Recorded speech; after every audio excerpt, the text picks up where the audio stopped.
cuddle here. All right, everybody. We reached a veteran rank in Go Battle League, and yeah, we've been going a little slow this season, but I've got a really, really fun veteran team that you can play. This was actually originally created by Jonkus, so shout out to him. He definitely puts out some of the best team graphics.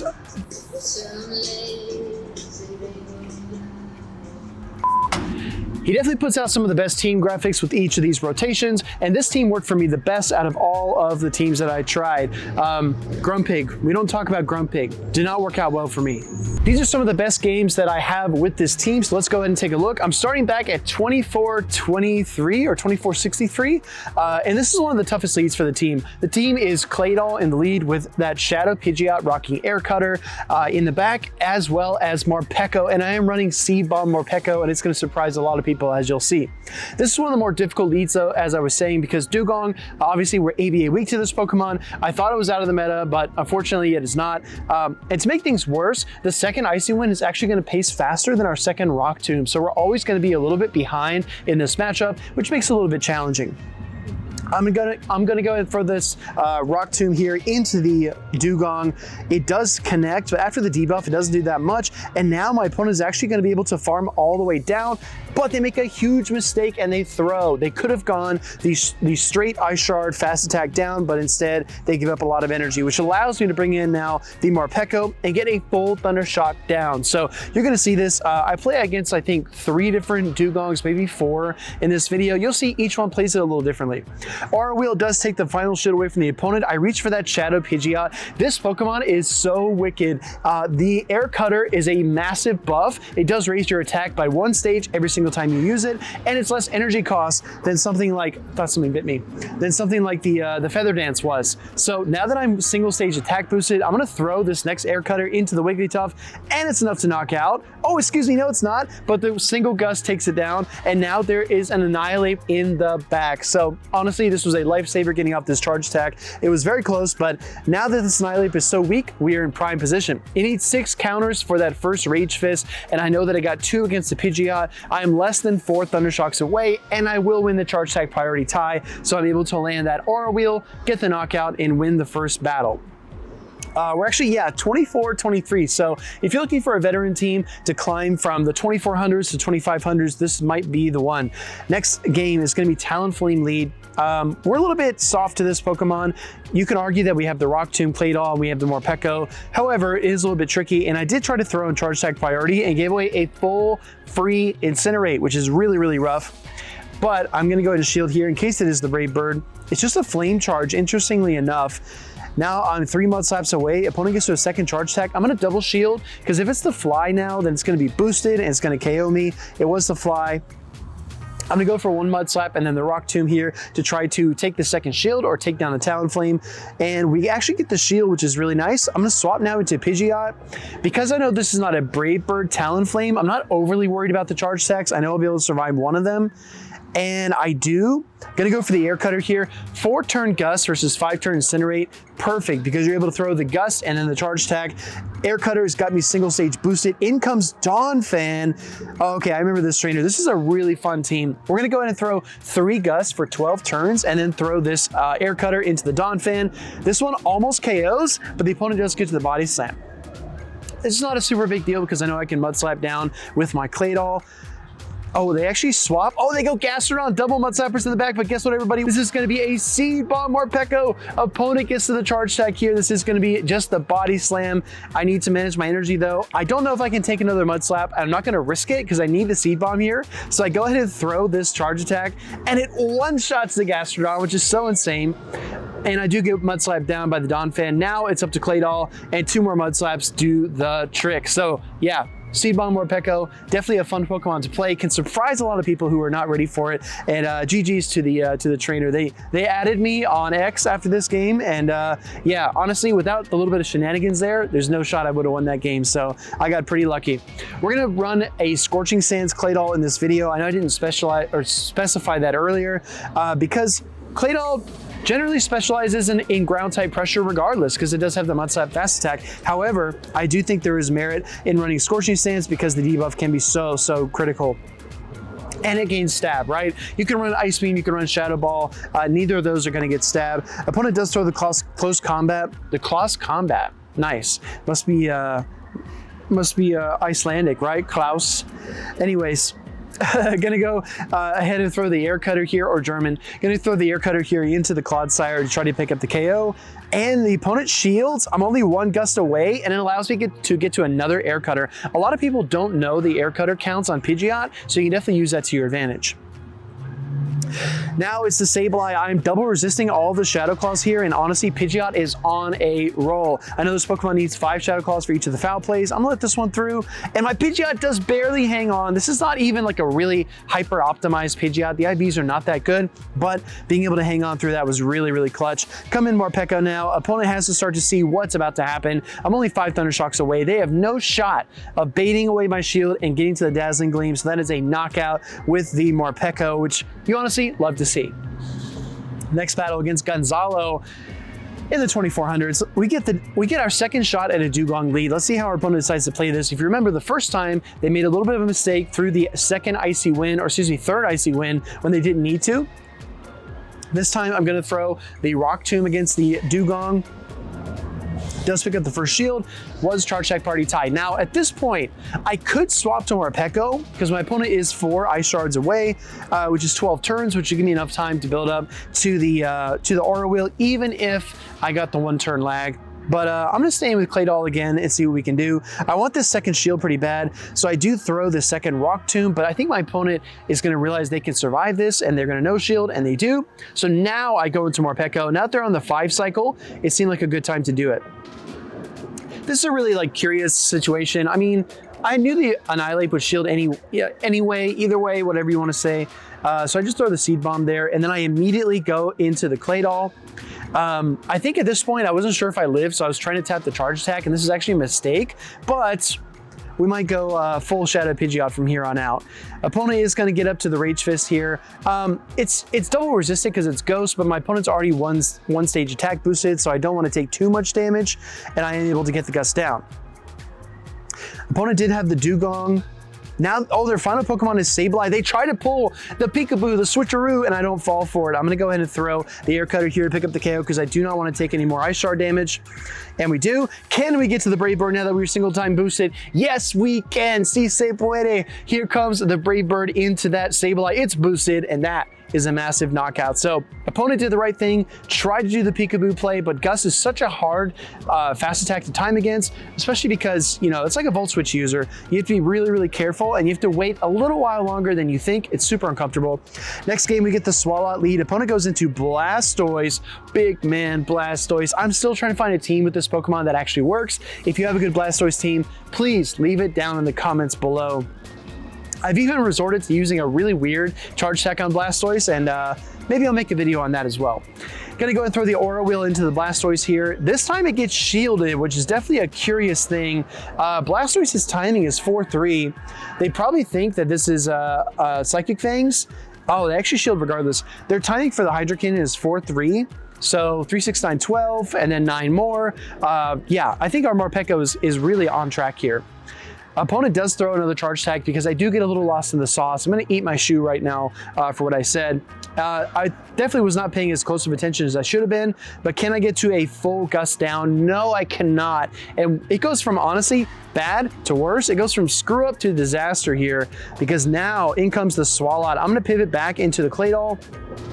Opponent actually staying in allows me to throw the Scorching Sands here, and honestly anticipating the swap I might have overcharged a little bit more, but I want the damage down on the board, so I actually do get 3 Mud Slaps through, so the opponent, a little bit of a victim there of bad timing, allows me to get the full farm down. Final Pokemon is the Jumpluff, and honestly all I need is 1 Rock Tomb to connect into this Pokemon, and then I think maybe the Air Cutter will be enough. I do not have the Brave Bird loaded, so it is going to be a little bit precarious. Opponent's going to throw a Charge Attack here. I think that if this is Aerial Ace, it doesn't KO. And it does not. We go back into the Pidgeot, throw the Air Cutter. The question is this going to be enough? Super effective damage against a Grass type. No, it's not enough. We get 1 more Gust, and that's not even going to be enough either because the opponent does get to the next Aerial Ace. Going to go back into the Claydol. Oh, and we hang on to get to this final Rock Tomb, which is really, really nice. Second Rock Tomb will connect. second time's the charm there as we knock out that jump bluff and win that battle. Now we're at 24-67. I believe I went 4-1, 3-2, and then another 4-1 with this team. So definitely a very fun combination of Pokemon here. We're gonna take on Pikachu, numbers. They've got a Guzzlord. So we've seen this in regional gameplay. This Guzzlord versus Claydol matchup is actually pretty competitive. Claydol can put in a ton of work here. Opponent is gonna throw after 4 Dragon Tails, and I think this is just the Dragon Claw, and it is. They want to get that damage down before I debuff them, which makes a lot of sense. Although they will win the charge tag party tie, so you could always go for the crunch on 5 and force your opponent to shield anyway. I'm closing in on the second Rock Tomb, and I realize that I can actually Mud Slap all the way down if my opponent throws the crunch, and they do. Opponent realizes that too. They go into Lapras. I'm going to throw a Rock Tomb into this Lapras. This is going to be super effective damage. Opponent does shield, but it does debuff them as well. Because I stayed in so long with the Claydol, my opponent is able to get the Sparkling Aria here, which is not like a huge deal. It does connect, but after the debuff, it doesn't do that much. It's going to be 6 Thunder Shocks to each of these Sparkling Arias, so I'm staying on track with the counts, and I still find a way to mess it up because my opponent was going up against my my Mud Slap Claydol, so my counts are a little bit off. Gonna throw the Seed Bomb here and look for a Thunder Shock down. 1, 2, my opponent swaps back into Guzzlord. I actually throw the Aura Wheel. Because both these charge attacks are 5 Thunder Shocks, it really doesn't matter that much, so we get the knockout regardless. I still have some HP as well. Opponent comes in now with Galarian Weezing, but the trick now is that I've double boosted my attack, so they absolutely need to shield this, and they do. I'm gonna reach for the Claydol here because my opponent is switch locked, try to deal some Mud Slap damage. They are gonna get to the Brutal Swing here, which honestly at this range, even a Sludge might be enough. It actually was the Sludge, and it was enough. So now it's gonna come down to this Pidgeot, right? Pidgeot has been the hero of the past few games. Let's see if it can pull it off one more time. We're gonna go 3 Gusts. Opponent does throw a charge attack. Likely gonna be another Sludge here. I am closing in on the Air Cutter, and the switch timer is not quite up yet. So I throw immediately before they can swap. If you have a good sense of the switch timer, you can get away with stuff like that. Another Gust coming through. Oh, we make the catch in the swap into the Morpeko, and we're able to absorb this damage from the Galarian Weezing. I could see they were getting a little bit nervous because I was getting the Gust through. Guzzlord is that final Pokemon, and they don't even show it for the final time. GG's trainer. Gonna take on this next opponent here. Claydol lead into the Shadow Kanto Marowak. Mud Slapper of old versus Mud Slapper of the new. Opponent swaps into Cradily. This is one of the downsides of this team, and honestly, what has really got me triggered lately, having an answer to Cradily Safe Swap, or Cradily, I should say. Cradily Safe Swap is such a difficult thing because you need to use something heavy in meta. The first example that comes to mind for me is going to be Guzzlord. So if I could have swapped a different dark type in this situation, I would have loved to go Guzzlord instead of Morpeko in this matchup, but we've got to work with what we've got. This Aura Wheel second time around is going to be enough to KO because Dark is neutral. Opponent comes back in with that Shadow Kanto Marowak. We go for the Seed Bomb. Do we get the double Seed Bomb surprise? Let's find out. 1, 2, 3. No, they shield. Oh man, that's rough. Morpeko takes a moment to switch back before it switches out. Now my opponent comes in with a Sableye, and this is honestly huge. I don't know why they are avoiding the Kanto Marowak versus Claydol matchup so much, but it is going to work out for us. I'm actually going to look for a full Gust down. I know my opponent will get to the second Foul Play, but I don't think it'll do that much. Second Foul Play does connect. Pidgeot hangs on, and now it's me against that Shadow Kanto Marowak. Gonna throw the first Air Cutter. Opponent probably expecting the Brave Bird. It's not gonna shield though, which is a little bit surprising, and it's a charge tag party tie. Did they throw the Mud Bomb? Oh, the Bone Club, excuse me, Bone Club. Yes, they threw the Bone Club because they thought I was throwing Brave Bird and that a debuffed Pidgeot would get KO'd by the Bone Club. So, GG's trainer, a little bit of a Galaxy Brain action on that play, right? And again, not realizing the counts for that Air Cutter Pidgeot, I think is huge. Next battle, we're gonna see a Shadow Quagsire. Gonna go ahead and swap into the Pidgeot. Animation doesn't come through for my first Gust, but we know that we got it because we see the damage. Opponent is likely going to go straight Stone Edge. It's 7 and then 6 for the Stone Edges, so it is really fast. Opponent comes now into the Drapion. I'm just going to YOLO this Brave Bird. Let's see if it connects. Shadow Pidgeot, home run. Bow! Knock him out of the park. Shadow Drapion goes down. Insane Shadow Pidgeot, and my opponent is flustered. They are rattled. They actually allow a full Gust to come through. Now I'm just going to look for the big Gust down. And you know what?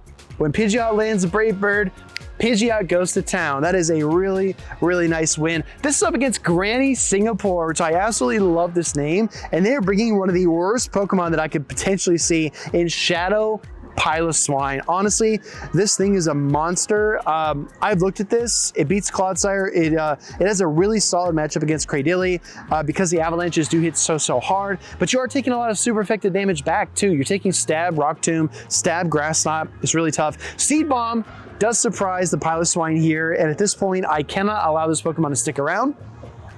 So I'm going to try to Shield and Thundershock down. Opponent realizes that though and swaps out. I can either go for a resisted Aura Wheel or a resisted Seed Bomb. I'm going to go for the latter. Opponent doesn't shield. Can I get one more? Oh, I bank the Aura Wheel and I go back into the Claydol. The switcheroo causes a little bit of bad timing by my opponent, and I'm able to get a second Mud Slap through, which is massive. Brutal Swing does connect. I can take another Brutal Swing, no problemo.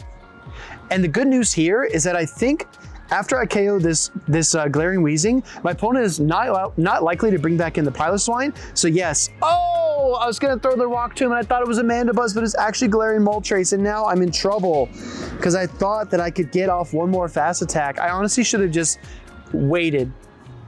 I should have waited. I should have just gone for it when I saw that Pokemon come out. Ancient Power does connect, and this looks really, really rough. Basically, there's no way for me to win this game. If I'm able to throw the Rock Tomb, debuff this Pokemon, and then also, hold on. Wait, they still have a shield. Wait, Piloswine's up. Gonna go to the Pidgeot, Gus coming through, and it's a tie. Somehow we took a definite loss into a tie. That was honestly wild. I'm shocked that they no-shielded that Galarian Moltres, but that's the world we live in, I guess. Here comes the Alolan Ninetales. Gonna be 6 charms to the first Weather Ball here, so we are able to go ahead and throw our Rock Tomb against this Pokemon. This will deal a ton of damage, so opponent is forced to shield. I don't really have a solid answer to this Pokemon, as you can tell, so I'm going to go and stay in here with the Claydol and see if I can get off one more Rock Tomb. Once I get the second Rock Tomb and the second Shield, I do feel good about switching into the Pidgeot and starting to ramp up those gusts. Speaking of gusts, it's so windy out here. Coming out with the Pidgeot, I'm going to go ahead and Shield. Actually, I no-shield the Weather Ball because it is double debuffed, so I'm actually able to go ahead and just brave the storm there. I want to close in on the Brave Bird here, but my opponent does get to the charge tag. All right, screw it. We're putting it all in Morpeko. Bringing in the Morpeko here. This Mandibuzz needs a lot of air slashes. I also want a lot of energy because, excuse me, when that Ninetales comes back out, I don't want to take any super effective charms. So I'm going to go ahead and double up. Double up Morpeko. Can we bring it home? We've seen the Ninetales. We've seen the Mandibuzz. I have no clue what's in the back. Aura Wheel connects. Morpeko hanging strong. Ninetales I'm expecting. It comes in. We Seed Bomb immediately to prevent any charms from coming through. That's enough to KO. Final Pokemon is going to be, oh my gosh, it's a Azumarill! And because of the typing switches, we're able to go ahead and double boost our Morpeko, get to the electric type Aura Wheel, and connect this into a shieldless Azumarill. Bam! Thank you, ma'am. That is a huge, huge amount of damage. And then Claydol comes in to Mud Slap down for the rest. What a fun Pokemon. I'm telling you, when Morpeko is vibing, when Morpeko is rolling, it's awesome. It's one of the most fun Pokemon to play. Let's go ahead and jump into this next game, though. We've got a Malamar lead, which is a little bit tricky. Every 10 turns, this Pokemon does get the Foul Play. I don't want to take a full strength Foul Play. I'd rather like debuff this Pokemon and then absorb a charge attack from it. The good news for us is that we are resisting the Psy Wave, so we are able to hang in this matchup. Rock Tomb does pick up the first shield. Malamar staying in as well.